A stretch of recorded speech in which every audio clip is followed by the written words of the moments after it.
បាទចិត្តដល់ហើយព្រឹត្តិការណ៍តន្ត្រីដ៏អស្ចារ្យនៅថ្ងៃទី1ខែធ្នូឆ្នាំ2025នេះដែលមានការចូលរួមពីតារាចម្រៀងរ៉េបលំដាប់ជួរមុខនិងលំដាប់អន្តរជាតិរបស់ផលិតកម្មបារមីគឺវ៉ាន់ដាមានវ៉ាន់ថានមានណូរិតមានយូហៃនិងរ៉េតស៊ូសាណាហើយព្រឹត្តិការណ៍ដ៏ធំចុងឆ្នាំ2025នេះក្រុមការរៀបចំដោយលោកជំទាវអ្នកអង្គការម៉ៅចំណានគិតមេងបាទហើយព្រឹត្តិការណ៍មានឈ្មោះថា Ride for ខ្មែរនេះសួរបងប្អូនដែលគ្រប់គ្រង Channel YouTube របស់ខ្ញុំ City Sport តាមដានលើ page ផ្សេងៗ Fan of New Mobile TK page របស់ខ្ញុំ Content និង Sport Refresh ជាដើមបាទបងប្អូនអរគ្នាមកជ្រាបអំពីព័ត៌មានការប្រគំតន្ត្រីរបស់តារារ៉េបរបស់យើងនៃផលិតកម្មបារមីទៅកាន់ប្រទេសបារាំងបាទទីក្រុងប៉ារីសដែលជាទីដែលវ៉ាន់ដាបានចូលរួមក្នុងការច្រៀងនិងក្លាយជាតារាចម្រៀងរ៉េបខ្មែរ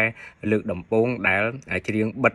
ព្រឹត្តិការណ៍អូឡ িম্প ិកកាលពីឆ្នាំ2024កន្លងទៅបងប្អូនអរគ្នាតាមរយៈ page សមាគមសិល្បករខ្មែរយើងឃើញថាបានសរសេរបង្ហាញបែបនេះតារាចម្រៀងរ៉េបដ៏ល្បីល្បាញវ៉ាន់ដារួមជាមួយនឹងក្រុមនិងប្រតិភូផលិតកម្មបារមីនិងមានតារាផ្សេងៗទៀតដែលខ្ញុំបានរៀបរាប់នៅក្នុងចំណងជើងព័ត៌មានរបស់ខ្ញុំហ្នឹងគឺបានធ្វើដំណើរទៅកាន់ទីក្រុងប៉ារីសដើម្បីចូលរួមព្រឹត្តិការណ៍ប្រគំតន្ត្រី Ride for ខ្មែរកាលប្រហែលថ្ងៃមុនហ្នឹងណាដែលនឹងរៀបចំទៅ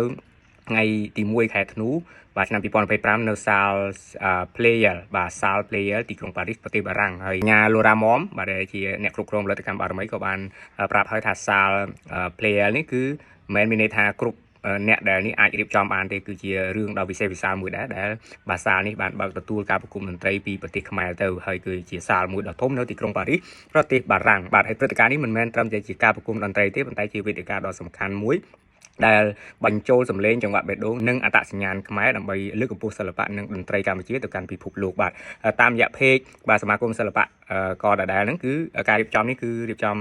ដោយលោកជំទាវអ្នកអង្គការមកចំណានគិតមេងបាទព្រឹត្តិការណ៍តន្ត្រី Ride for ខ្មែរនឹងបង្ហាញពីឯកភាពសាមគ្គីភាពនិងស្នាដៃច្នៃប្រឌិតរបស់សិល្បករខ្មែរនៅលើវេទិកាអឺរ៉ុបយ៉ាងខ្ពង់ខ្ពស់ដែលភ្ជាប់មោទនភាពជាតិជាមួយនឹងចង្វាក់បេះដូងខ្មែរបាទនៅក្នុងឱកាសនោះដែរក្នុងដំណើរឆ្ពោះទៅកាន់ប្រទេសបារាំងនេះកញ្ញាឡូរ៉ាម៉មតំណាងផលិតកម្មបារមីរួមជាមួយនឹងតារាចម្រៀងប្រកបដោយទេពកោសល្យទាំងអស់បានបង្ហាញសុទ្ធិដ្ឋិនិយមថាការសហការជាមួយនឹងសមាគមសិល្បករខ្មែរក្រុមការដឹកនាំដ៏ប៉ិនប្រសប់របស់លោកជំទាវអ្នកអង្គការម៉ៅចំណានគិតមេងជាប្រធាននៅក្នុងការដឹកនាំសិល្បៈខ្មែរដើម្បីឡើងសម្ដែងលើវេទិកានៅប្រទេសបារាំងនៅពេលនេះនឹងទទួលបានជោគជ័យជាក់ជាមិនខានបងប្អូនអរគ្នាមុននឹងចេញដំណើរទៅបារាំងនៅឯពលានយន្តហោះអន្តរជាតិដៃជោវ៉ាន់ដាដែលជាតារារ៉េបជួរមុខគឺបានលើកឡើងថាទៅលើកនេះគឺថាគឺការសម្ដែងគឺពេញលេញអត់ដូចកាលទៅបិទអូឡ িম্প ិករដូវក្តៅកាលពីឆ្នាំ2024នេះក៏ដោយសារតែកាលនោះគឺគាត់បានច្រៀងឬក៏ត្រៀមត្រឹមតែបទ Time to Ride ប៉ុណ្ណោះប៉ុន្តែលើកនេះគឺរូបគេរំភើបជាខ្លាំងដោយសារតែអាចសម្ដែងគ្រប់សកម្មភាពទាំងអស់ដែលបានត្រៀមទុកជាមួយនឹងក្រុមការងារហើយសង្ឃឹមថាបងប្អូននៅឯប្រទេសបារាំងជាពិសេសបងប្អូនខ្មែរយើងដែលកូនកាត់ឬក៏បរទេសនឹងស្វាគមន៍កាន់តែខ្លាំងឡើងក្នុងការប្រគំតន្ត្រីមួយនេះបាទបញ្ជាក់ផងដែរថាការពីខែកក្កដាកន្លងទៅក្រុមតារាចម្រៀងនៅផលិតកម្មបារមីរួមទាំងវ៉ាន់ដានឹងគឺទៅសម្ដែងនៅសហរដ្ឋអាមេរិកដើម្បីផ្សព្វផ្សាយវប្បធម៌ដូចជាសិល្បៈខ្មែរយើងលើឆាកអន្តរជាតិហើយនៅពេលកន្លងទៅវ៉ាន់ដាបានសម្ដែងនៅក្នុងឆាកអន្តរជាតិនឹងគឺច្រើនមែនទែនដោយបងប្អូនបានជ្រាបហើយគឺជាតារាចម្រៀងខ្មែរតែមួយរូបគត់ដែលអាចឈានជើងច្រៀងទៅក្នុងកម្មវិធីបិទអូឡ িম্প ិកនៅប្រទេសបារាំងកាលពី2024ចូលរួមសម្ដែងក្នុងកម្មវិធី